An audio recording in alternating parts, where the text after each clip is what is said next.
before I enter this last presentation, just want to get a show of hands just to try and understand a bit about the audience here. How many of you are running your own SMSFs or financial portfolios right now? Okay, everyone. Hence why you're here. And how many are professional investors, as in you are working on behalf of clients? So most people are just running their own SMSF. That's good to know. And in terms of ETFs, and by the way, I'm not going to go into a long educational thing about ETFs, but just how many of you use ETFs within your portfolios? Okay, so it's probably about a third. And in regard to ETF securities, how many of you heard of ETF securities before? Okay, it's probably 25%. So ETF securities is one of the oldest ETF providers in Australia. It's not particularly well known, but in 2003, ETF Securities launched, so it's the second oldest ETF provider. And actually, interestingly, it's Australian owned. So it's only one of two providers that actually is completely Australian owned. The founder, some of you may know him, he's called Graham Tuckwell. He's now more into philanthropy, but he was an Australian who built the very first gold product globally. And then moved to Europe and built a much bigger fund manager, but still keeping ETF securities here. So what I'm going to talk about today is technology and AI within the ETF arena, but it's not really relevant that it's an ETF. It's more that it's a vehicle for you to get exposure to technology or robotics and AI. So we actually have a fund range called a Future Present range, and that's what we've put these two products that we have, technology and then separately robotics, under, because we believe that it covers both present disruption with technology and then future disruption with things like robotics and AI. So in terms of how we see general asset allocation, these are the standard slides that you see in terms of what you should be doing with your portfolio. Most people, by the way, aren't doing this, but this is what a professional advisor would tell you to do. 50% equities, 40% fixed income, 10% commodities, or something like that for the long term. And actually, I completely agree that this is a good way to do it. But what we're seeing more and more is that as investors move more towards investing in this way, they want something that is going to provide outperformance within their portfolio. If you do it the traditional way, it's very safe and it works. But sometimes you want something that's going to grow over and above what's standardly in the portfolio. So we see more and more people playing what we call longer-term bets. And the word bets has got negative connotations sometimes, but all investments are to a certain extent bets on the future. Here we're talking about things where you think that cyclically something may change dramatically over time and you want access to it. As I said, so we've launched two of these funds, the ETFS Morningstar Global Technology ETF, easy to remember ticker, TECH, and the ETF Securities Robotics and Automation ETF, another easy to remember ticker, ROBO, both listed on the ASX. So in terms of technology, why technology? So for me, I'm 43, and I can remember the TVs in my house, not maybe as old as that, but pretty rubbish compared with what we have. And definitely my parents had a telephone like that. So not long ago, technology, this was cutting edge. Now, as we know, we're more here. TVs, everyone's got them, probably many. Obviously iPhones, et cetera, but we also know, we don't know where it's going to go, but we know that the future is going to change dramatically as time goes on, and technology is probably one of the main drivers of that. So as an investor, how do you get exposure? So in talking more about technology, it's interesting to actually think about what is actually happening in Australia. So all investors have a home bias. Wherever they are, they know the stocks within their country. It's on the news. They talk to their friends about it. So home bias is everywhere. But Australia's got a particularly strong home bias. And that's probably because of the fact that the economy is so high yielding that it is hard to go outside it. You don't get franking credits, you don't get this high yield. But really sensible investing, you should be looking internationally, globally, for at least a significant part of your portfolio. Also, as we all know, you can see that the sector weightings are heavily skewed towards financials and resources. And again, the only way to really sort of dissipate that, apart from taking non-standard ASX exposures, is to go globally. In terms of technology itself, many of you have lived through the credit crisis, and that gives a sort of a sour taste in the mouth about what can happen with technology. But we see now that it's actually different. There's technology now is much more based on solid balance sheets, on concepts that are extremely likely to last and improve over time. So things like the internet, none of us can really live without the internet now. But even back in the 1990s, the internet was still establishing itself. Now we've got big data, cloud infrastructure, VR, et cetera, et cetera. So it's a different time for technology. It's much more stable. And to that point, this is a bit of a technical chart, but you can see here that IT is actually got very high cash flow balances. And a lot of people don't think about that in terms of the defensive properties of having high cash flow balances. If you look at some of the things that you think are ultra safe, like utilities and real estates, they are really safe, but they are also highly leveraged. So here, IT companies like Google, Facebook, they've got so much cash that in times of trouble, they've actually got a high, it's actually, a lot of people consider it to be the new defensive rather than just growth. And this again shows you from a standard deviation point of view. So that for those who don't know standard deviation, that's just a risk measure of how risky, how much stock prices move around. And a lot of people also don't realize that right now technology is just coming off a 20-year low in terms of valuations. So the valuations may seem punchy to you, but when you look at the actual fundamentals underlying the broad technology sector, it's still underbought rather than overbought. So just again, a reminder of our product that gives you to exposure. It's a global technology ETF, not just America. So if you buy the NASDAQ 100, that's actually giving you 60% tech exposure, only the US. So if you want a pure tech play, this is the only pure tech play available in Australia right now.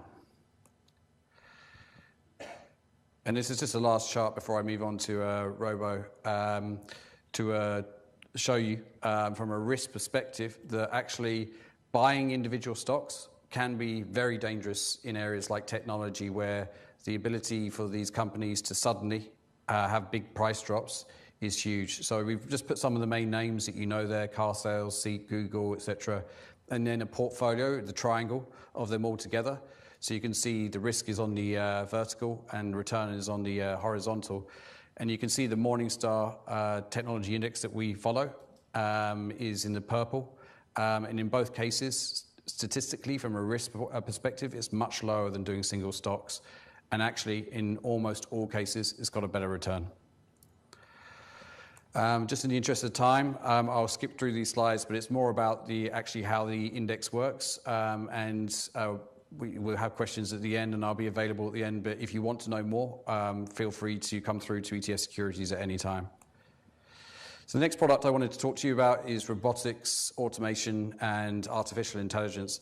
I'm really delighted to be the CEO of a company that's launched this type of product, because we actually see it as one of the only products that gives you access to the third revolution that us as humans are living through, that we think about. So the agricultural revolution being the first, the industrial revolution being the second, and now we're probably in a situation where robotics, automation, and AI are transforming our worlds dramatically. The way we live it now, in 20 years, will look very, very different because of this sort of subsector of technology that's taking over the way we live our lives.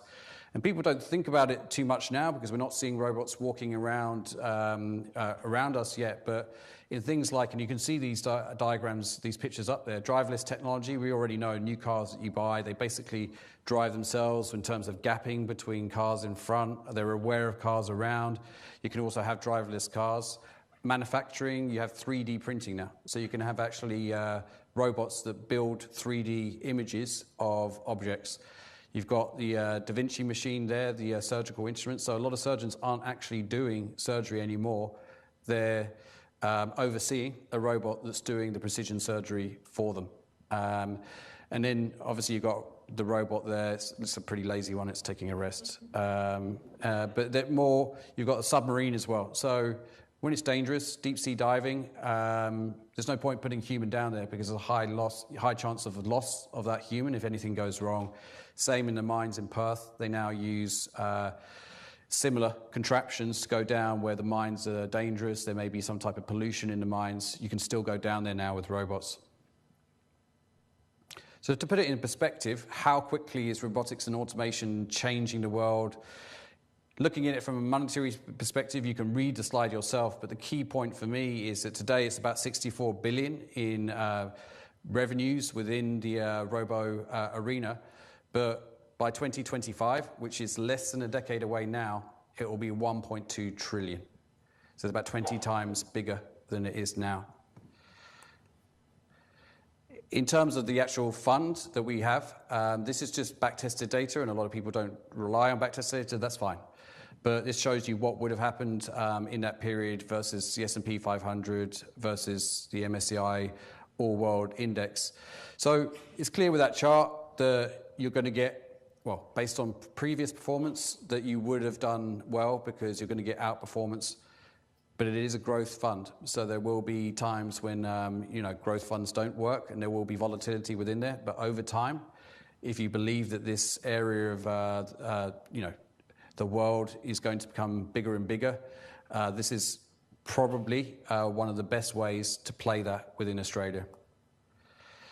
In terms of how the index is run, and I'm not going to bore you with all the details because I don't have the time to do it, but fortunately, we actually have an investment committee that we work with. So this index is run by a company called Robo Global, and there's actually an investment committee who runs the stock selection for us before we then pick. So before then, there's a quantitative overlay to make sure that the fund is equally weighted to reduce risk, and there's liquidity measures. But the point is, these guys are all highly successful guys within the area of robotics and automation. So they're able to hopefully filter out some of the companies that you don't want, because with robotics and automation, you can be doing really well, and then the next day you can be doing really badly. So these guys try and avoid this because the market's moving so quickly.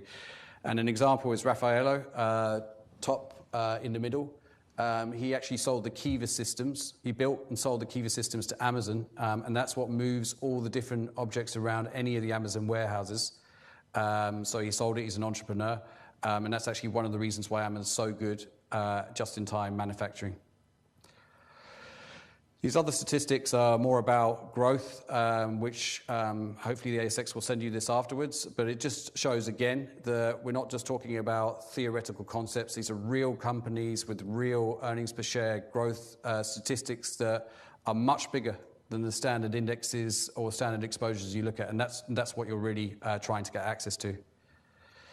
And again, just to show you that robotics is not just the standard robots that you see. Robotics, automation, and AI has actually got multiple different sectors. Some are technology-based, the ones in the middle, computing, processing, etc.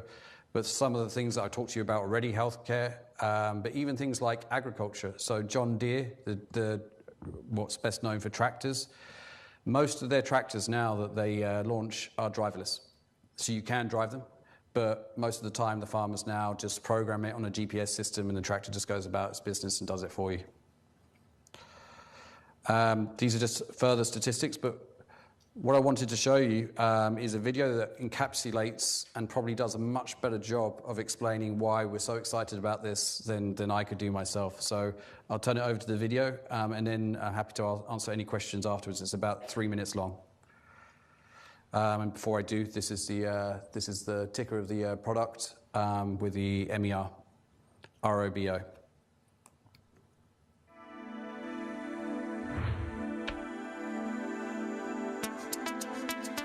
Robotics, automation, and AI, the investment opportunity.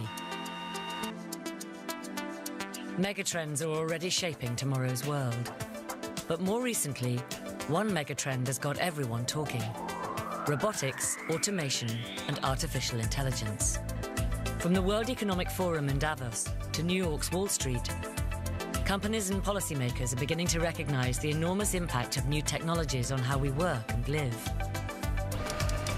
They're also trying to assess how to profit from the commercial opportunity. The global market for robotics and automation is expected to be worth over $1.2 trillion by 2025. So what is driving this exceptional demand? The key drivers of this mega trend are all around us as we face many social and environmental challenges, strained healthcare systems due to aging and growing populations, an increase in labor costs, and diminishing global resources. Robotics and automation, now powered by rapid advances in AI, offer the promise of tackling many of these problems. The combination of ever smarter AI, enabling machines to think, learn, and act like humans, together with improvements in robotic and automation technologies, are fueling autonomy and productivity to unprecedented levels. This industry is at a tipping point as we enter a period of significant technological advancement. Robots' increasing sophistication and declining production costs have allowed for greater adoption and investment across all areas of businesses, services, and our day-to-day lives. For instance, industrial. Since General Motors' first robot in the 60s, the automotive, electrical, and electronics industries are driving today's growth. Consumer. Voice-activated smart homes, drones, and humanoid robots are becoming a growing part of our daily lives. Healthcare. With their speed, precision, and productivity, medical robots are revolutionizing healthcare. Agriculture. Agbots are used primarily at the harvesting stage, driving land productivity up as global population growth requires more food. 3D printing. From shoes to aircraft parts, medical instruments to furniture, this process transforms everything it touches. Energy. Exploration and inspection of inaccessible areas, from underwater pipelines to wind farm turbines. Warehouse automation. Logistics become more efficient with robots moving silently and quickly, stacking and sorting. So how can investors access an emerging market that appears so vast and diversified? Understanding this complex market requires real industry expertise and insight, as well as a clear view of the big picture.